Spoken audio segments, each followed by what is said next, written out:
going to show these people what you don't want them to see. I'm going to show them a world without you. A world without rules and controls, without borders or boundaries. A world where anything is possible. It was my first time visiting Klaus's lair, though most of my colleagues had been there before. They warned me it would be unsettling, but nothing could have prepared me for what I experienced. They weren't surprised by what happened, but I was horrified. The place was surreal, like something out of a nightmare. Scrupulously clean, yet sinister, and perched high in the Swiss mountains. When I met him, I expected cold calculation, and yeah, that was there.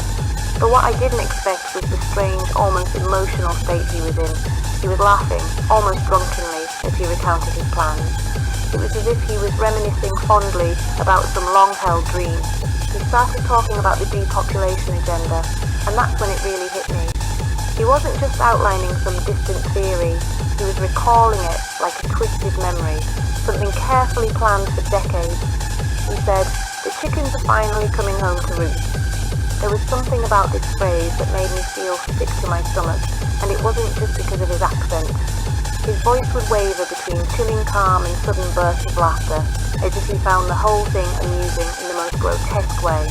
He spoke about the plan to eradicate 6 billion people by next year, but it wasn't this idea alone that shook me, it was how he delivered it. There was a bizarre mix of pride and nostalgia in his tone.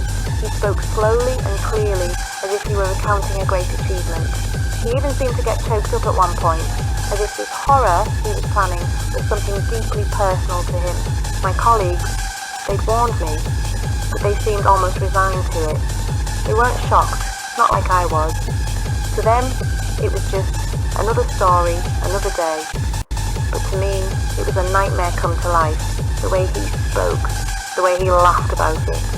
It was like he was planning a practical joke, not plotting mass murder. I couldn't believe what I was hearing. He was utterly convinced this was the right course, that this was the future.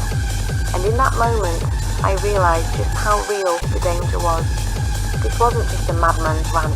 It was a meticulously planned operation, decades in the making.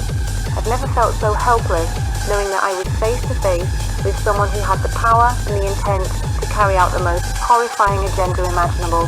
And the worst part? He seemed to enjoy every minute of it.